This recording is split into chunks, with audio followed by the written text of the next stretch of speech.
Let's start. I think I'll hand over the speaker to our speakers today, and let's get rolling. I'm Utkarsh Vikram Singh, and a very good morning to everyone over here. I'm Ipshita Sharma, and it's so nice to see you all here. So first of all, thank you Ajay for setting up this stage for us. So a very good morning to everyone over here. So first of all, I would like to thank you all for coming here on this very first chilling weekend of 2024. And we hope that you take good insights from this session. So we'll be talking about who a functional consultant is, a brief history about functional consulting, followed by the challenges that a functional consultant faces in his or her daily job, right? Solutions to those challenges. And after that, my co-speaker, Ipshita, will talk about the roles and responsibilities of a functional consultant, the best practices that a functional consultant should follow. To make you understand better, we all have, some of us would have got our house constructed. So what is the first thing that you want to have when you want to make your dream house? What is the first thing? Land. Land. Any other? Design of the building. Sorry? Capital? Yes? Yes. So the prerequisite for getting your house constructed is land, the capital that you want for that. So let's assume that you all have that land and that capital to make that house. And I wish you soon have that, right? Now, who is the next person whom you are going to contact when you want to have your house constructed? Architect? Yes. So what does an architect do? Architect sits with you, he gathers your requirement, he pens down those requirements onto the floor plan and the design maps. After that, the architect sits with the structural engineers to ensure the strength of that house so that that house is robust. And when that consultation is done, those floor plans and designs are passed to the contractors, and then they make that house. So in the similar way, in IT world, the functional consultant acting as that architect sits down with the client, gathers the requirements, pens those requirements down onto the business process diagrams, lucid charts, PPTs, and many others, documentation, which he or she does. Then he sits with the technical architects, technical leads, to ensure that the product they are going to make is a robust one. Now, the functional consultant passes those requirements to the dev and the QA team in form of user story. Now, this is not where the job of a functional consultant ends. He is in contact with every stakeholder of the project. Those stakeholders can be internal, those stakeholders can be external, until the UAT is done and the project is delivered. So as you can see all on the screen, a functional consultant is a common point between everyone, from the dev team, from the QA, to the project managers, to the business owners and the business users. So this is what a functional consultant is, or who a functional consultant is. Now, I'll walk you through a brief history of functional consulting. With the timelines, in the year from 1970s to 1980s, the CRM and the ERP company came into existence. And why this company came into existence? They came and they unified the business processes and the business data of a company into a single platform. So you all will agree here, the ultimate aim of any business is to expand, be it small, be it large business. The ultimate goal is to expand. But with the expansion, the business processes become more complex. And with the time, the technology keeps on evolving. Even today, the technology is evolving day by day. So now, with rapidly growing business, the business processes becoming more complex, the technology is evolving, the gap between them was increasing. From 1980s to 1990s, IT consulting firms came into existence. What these firms exactly do? They were able to bridge that rapidly growing gap up very efficiently, but up to only a certain limit. Why only up to a certain limit? Because these firms had a very technological-centric approach to bridge that gap. But with the business processes becoming more complex, there was a need for a business-centric approach. So between 1990s to 2000, the functional consultant role came into existence. Now when this role came into existence, the functional consultants were able to understand the business processes and configure them into these software solutions. And from 2000 onwards, the functional consultant role gained very much importance. Why they gained the importance? Because the businesses were seeking professionals who can understand both the intricacies of the business operations and complicated software solutions and ensure a harmonious integration between these two to ensure that the business runs toward the success. So this is a brief history about how and when functional consulting came into existence. Now that we have talked about the history of functional consulting, so with evolution, there is no smooth transition. Even if you say when there is a transition happening from a system to another, the end product is very good, but there are many challenges that one has to face in that transition. So it was not like functional consultant didn't face any challenges. So let's start with the first scenario for the challenges that a functional consultant faces. So as you can see here, Emily is a functional consultant working on a very complex project. So while the implementation was going on, Emily faced few challenges. In those few challenges, she came to know that the project delivery timelines were being delayed. Now with the delayed timelines, the project budget was being overconsumed. Okay? And now with the delays in the timelines, there was a resistance from the end user for the acceptance of that technology. And with the resistance and timelines being delayed, the stakeholders were giving a pushback to Emily for the project. So these are the few challenges that Emily was facing while implementation of that project. So let's move on with the solutions, right? So you all here are right about the solutions that you identified for these challenges. I have divided the solutions into two parts. And those two parts are risk management and change management. The risk management, how do Emily's tackles the risks? For the first thing, that was the timelines were being delayed because there were risks. Some of the risks were seen, some were not seen. Some of the risks can be identified and some not identified. So what steps can Emily take to resolve that things? The first step that Emily can take is early identification of risk, where Emily can have a roundtable conference with the stakeholders of the project. Then again, the external and the internal stakeholders should be included in that discussion. Now with that discussion happening, all of them can realize the internal and the external risk that can be identified at a very early stage. Now, there comes a point where they have identified few of the risks, because the not identified risk is something that we cannot think of. It can come at any point of time. For the risks that have been identified, Emily can plan a risk mitigation strategy and contingency plan for those risks. In those contingency plan and risk mitigation strategies, she can think of the action that the team can take for those when those risks are materialized, correct? And what impact those actions are going to have on that project. Is it going to change any requirement or functionality? Is it going to impact the timelines of that project? And all of them can be communicated to the stakeholders, so there is a smooth processing and smooth build of the product that they are trying to build. And there's one more point, quantitative analysis. For this quantitative analysis, for all the risks that have been identified, Emily can take an approach where she assigns some values to the identified risk.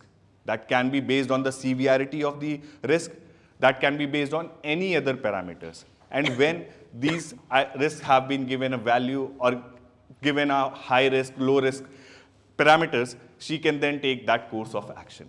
We have change management. The resistance that we were talking about, the people are when the technology is being changed. We all would agree here that some of us or all of us follow a routine. Some of us go for a walk or gym in the morning. Some of us have a habit of watching Netflix or Amazon after we go from our job. So that becomes our routine. Now, when there is even a minor or a major change in that routine, we feel uncomfortable about it, right? For some point of time. Now, to overcome that thing, similarly, if a person is working in a job where he or she has been doing or performing his job through a set routine, and now the management comes and says, okay, after 1 month, we are going to change this. What you have been doing will change the way. So there would be a resistance in adopting that technology. And when the project is delayed, that resistance may increase. The first thing that Emily can do is stakeholder engagement. In stakeholder engagement, I don't just mean the business owners, but the business users also, to include them. Maybe head of departments of several departments, they can sit together and Emily can explain them how the technology or how the product that they are developing is going to help them. After explaining how that is going to help them, she can identify the roles and the workflows of that company. When she has identified and documented those roles and the workflows of a company, she can identify the point where those changes are going to be made and at what time those changes are going to come in the system. So after have identified those points, who all are going to be impacted by those changes.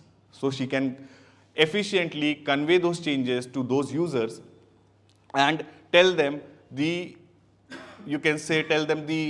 how smoothly whatever the process they have been doing. So let's just say they have been doing all the processes in Excel and they have been handling those Excel sheets through print or through email to their management.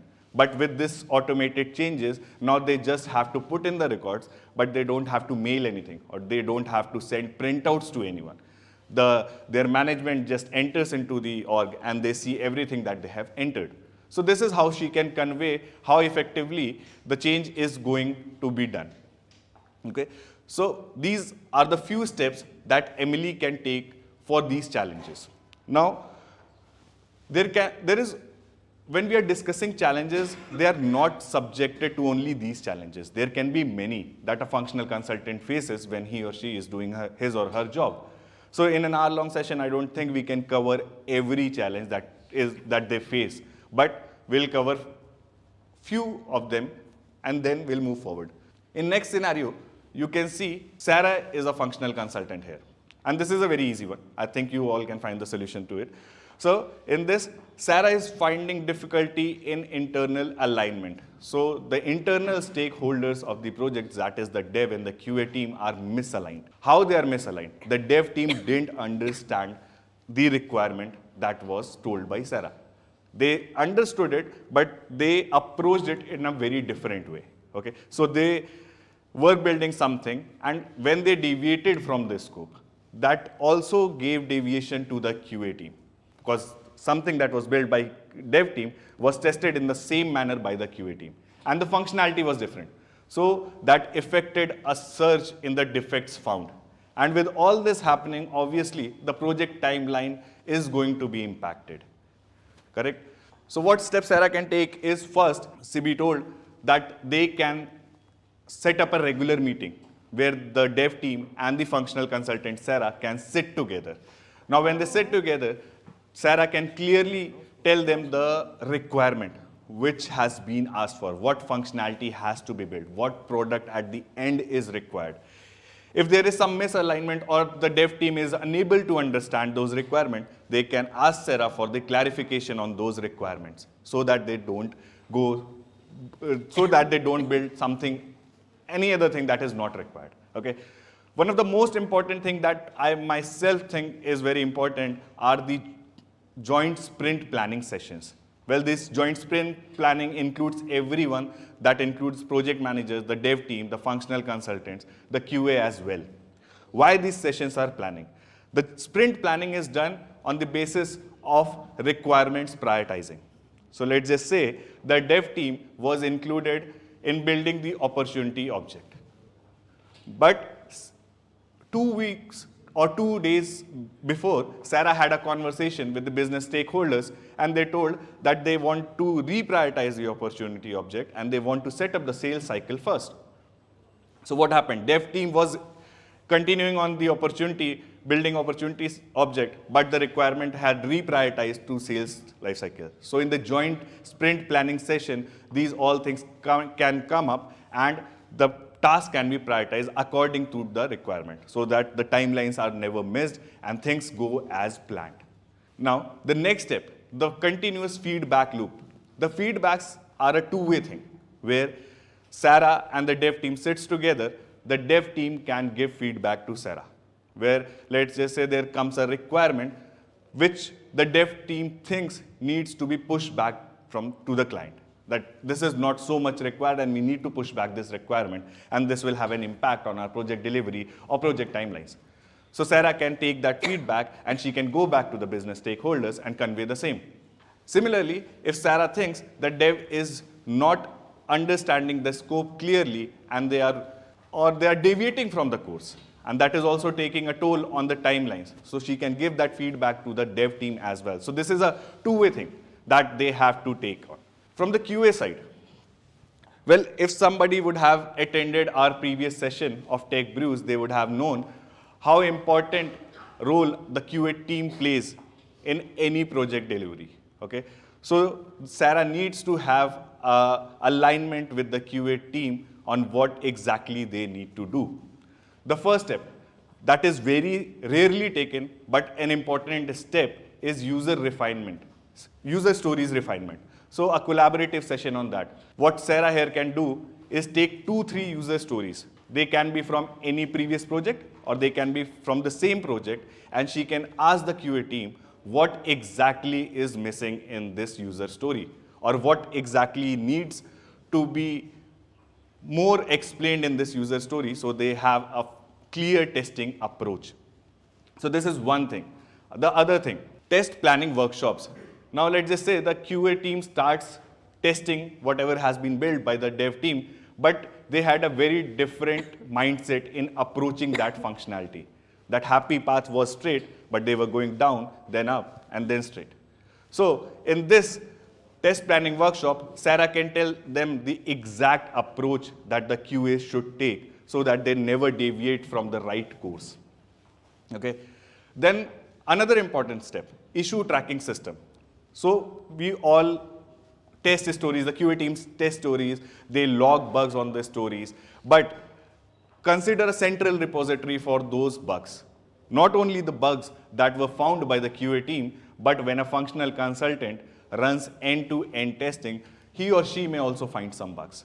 Now when these all bugs are at one place, so the functional consultant and the team can identify the major bug that they need to address at priority, and if there is a timeline crunch, they can identify those bugs. Those can be catered at after some point of time. And the most important thing are regular retrospectives. Regular retrospectives calls should be done after every sprint. That is the best case scenario. But with time crunch in every project or fast moving project, that cannot happen, or that rarely happens. So if not at the end of every sprint, maybe at the end of every 2 sprint or 3 sprint. And even if that is not achieved, the a retrospective session should happen at the end of the project, where every team members should sit down and discuss what went wrong, where they went wrong, and the points where everything was done fabulously should be appreciated by the team. So regular retrospectives are very important at this point of time. So now these were few challenges, and I would say the best appropriate solutions to it. There can be many solutions to them, right? You can approach them in a very different way. The other person can approach these challenges in a very different way. So they can have many solutions, but these were the few that a functional consultant can follow. After this, I'll call upon my co-speaker Ipshita to take you all forward with this session. Again, a very good morning everyone and a happy new year. I hope this year brings a lot of opportunities for you all.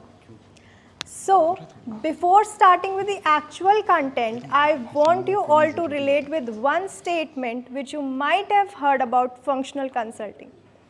People say that, what does a functional consultant do? Followed by the answer, nothing. They have nothing to do. They just relax. But when I hear to these words, the inner me always say that, oh my God, I will be the luckiest one if I have a job like this. But the reality of life is surrounded with client's problem, internal team problem, requirement is finalized, then again changed by the client. So if we have so many of problems, how can people think that we have nothing to do? So let's just ignore those people and let me tell you some secret to reduce these problems. I won't commit that these problems will totally cut off from your life, but implementing these as your practice will definitely reduce it. So let's just not waste more time and we begin with the actual content. Roles and responsibilities as a functional consultant we should play. So our initial point of contact will be the sales team. The sales team will provide us the high level of requirement about client, their industry and the challenges they are facing. Now people will say, if your requirement gathering is done by a sales team, then what you are doing?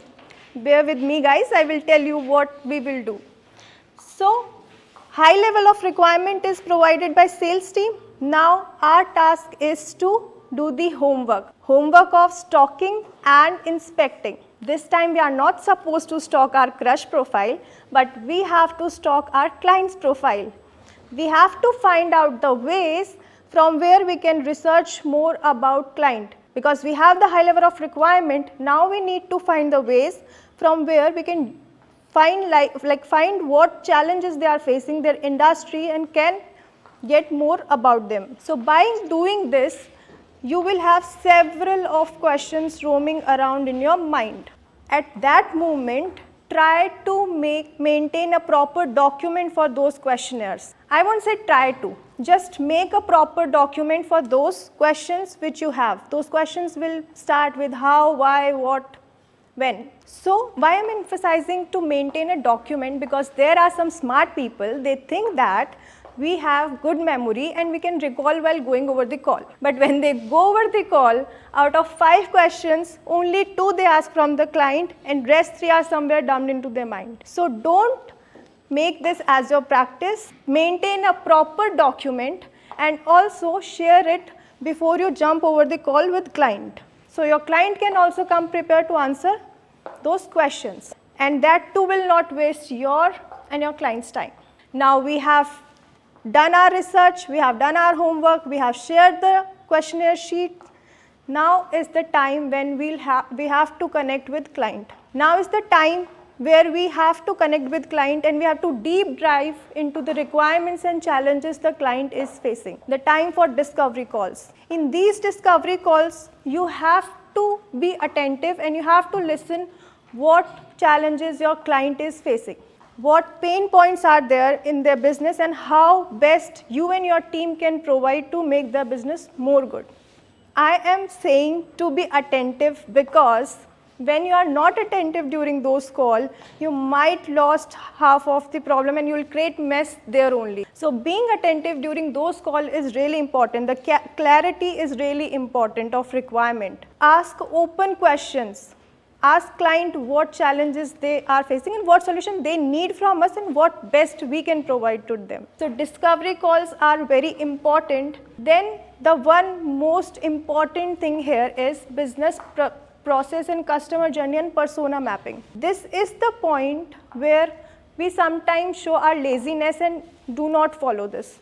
But actually, my dear friend, this is a most important step to follow because it gives clarity to client. Our client is not technical. They don't know what technical terms we are using. So by giving them this proper neat and clean diagram, business process, they will understand from where the flow is starting and where it is ending. And see, we humans have a problem. We always get attracted to good images, good pictures rather than the text. Do you guys agree on this? Example, see this slide. Isn't it looking boring? Full of text. And if similarly I convert this slide into this, isn't it looking good, attractive, right? We know from where the flow is starting and where it will get end. And if you give that text format, the text document to the client, they will read only 5 lines and rest other lines will be assumed by them. Don't let your client live in assumptions. Ensure we create this. So our discovery calls are done, our business process has been done. Now is time to do construction. The construction, which we always hear the term bridging the gap. To whom we are bridging the gap? We need to bridge the gap between business terms and technical terms. Here, we need to align our internal team what requirement client has. So at that moment, how this can be achieved? This can be achieved by writing user stories. And when it comes to user stories should always be clear. The clarity is key. Because when you are not clear with your user stories, something else will be built. So clarity is really, really important. Make sure your user stories are concise, small, and easy to understand. They will work as script for your internal team, client, and of course for you also. Break down the complex task into the small digestible pieces. So everyone should be on same page. When user stories are created, make sure that we prioritize them. How to prioritize them? Ensure that the critical tasks are addressed first, then a step-by-step approach, and of course that will be a mutual decision of your client, your internal team, and your PM, that which task should be catered first and which can be taken later for later sprints. But prioritization is important, and of course requirement sign-off is really, really, really important. Don't miss this, else client might change after. So client sign-off is important. Like user story has an acceptance criteria, and that acceptance criteria, if not there in the user story, that is considered as incomplete user story. So I stands for independent, which says that user story written should not rely to other stories. That should have some own value. That should be independent. N refers to negotiable, means that should be flexible. If there needs to be any changes further, that should be flexible, that can be changed, because of course everyone should be on same page. Everyone should agree what you have written. V describes the value that when your team built actually, reading those user stories, if they build the functionality, that should give some value to the business. E stands for estimable, the timeline which your team has taken to build that functionality. You should also need to track that on user stories. S is small. Of course, user stories should be small, concise. That should be that small that it can cover in one iteration. And T is testable. Like user story should be that clear that your QA team, when they read it out, they have proper understanding what negative testing they need to do and what positive scenarios they need to consider. So that should be clearly understood by them. Now our team has started building the dream into the reality. We have to manage stakeholders. We have to get on the calls. We have to demonstrate what has been built, and we have to update them about the progress, what has the project progress. At this moment, effective communication plays an important role, where you need to properly communicate everything, that your client isn't in assumptions. Make sure that the client never live in assumptions. They have clear understanding what is the progress of project. And there will some situation come when our understanding as a functional consultant and our client understanding didn't match. We don't agree on the same point. So at that situation, never point fingers to your client. Never say that you asked it, I did it, I don't know. Your client will say, I pay for that, and you say that I don't know, I'm not going to do anything. This is a wrong behavior. Never show this behavior in front of your client. Always at that moment be smart, find out the way from where you can overcome that situation and how peacefully you can solve that. And now some people say that when we go and we show the build functionality to the client, they give us the additional requirement. It's okay. It happens. Client will give you additional requirements, but then you have to take it as a note, you have to take it as an opportunity and think how you can cater it. Maybe as a change request or a small thing that you can fix for them. This is again not your solely decision. This will be decided among the team, PM, client, and then you. Don't claim anything in front of a client without having agreement with all. Okay, let's move forward where we need to act as a client. Where we need to act as a client, we need to see that our system is working as expected. We need to do end-to-end testing. Why I'm saying we need to do this? Of course, this is the task for QA team and they will look into the all technical part. But as a functional consultant, it's again our responsibility to check this is working as expected. Because if we rush on the call, claiming that everything is working without even having a check, we might find some unpleasant surprises behind the back.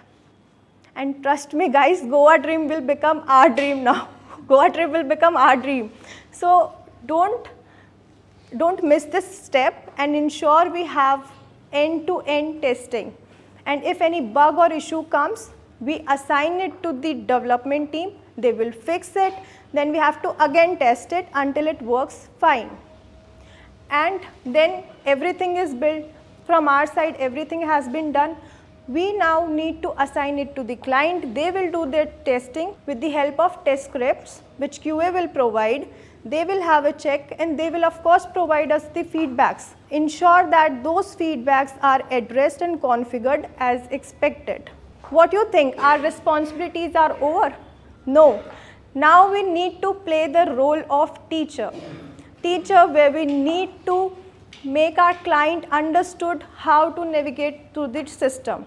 Because of course the client is new to the system, they don't know how to use it. They might struggle using it.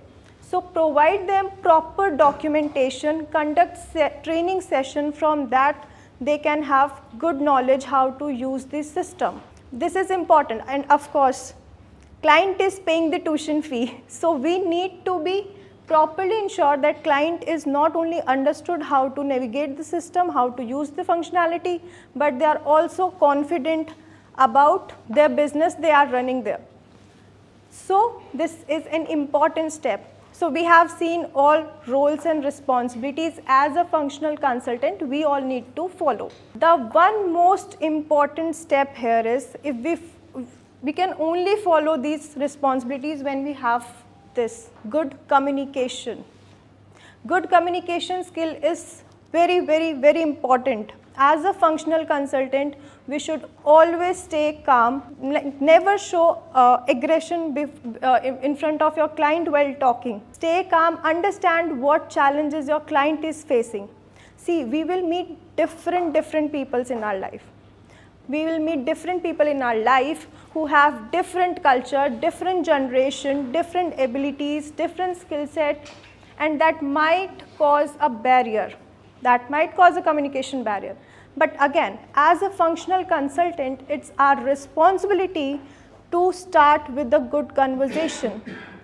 Never ask a direct question, what problems you are having? No, that's not a good way to start a conversation. Always show that you are welcoming and approachable so that your client can have trust on you. And trust is a key in every relationship. I hope you agree with it. So this is important. We have seen all the roles and responsibilities as a functional consultant we need to play.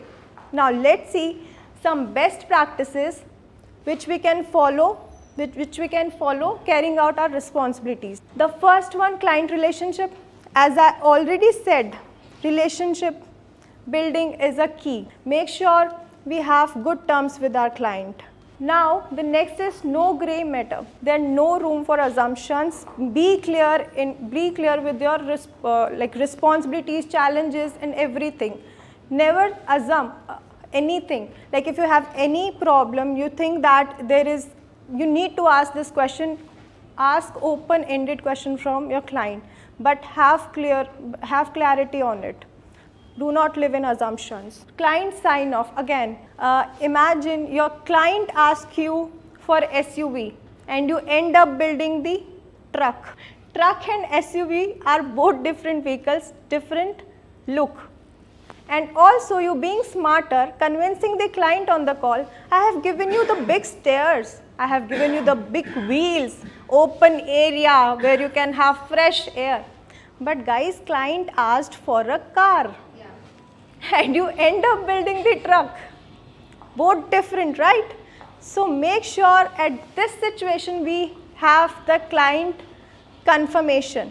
At this situation show that me and my client was not on the same page. And client disagree that I didn't ask for it.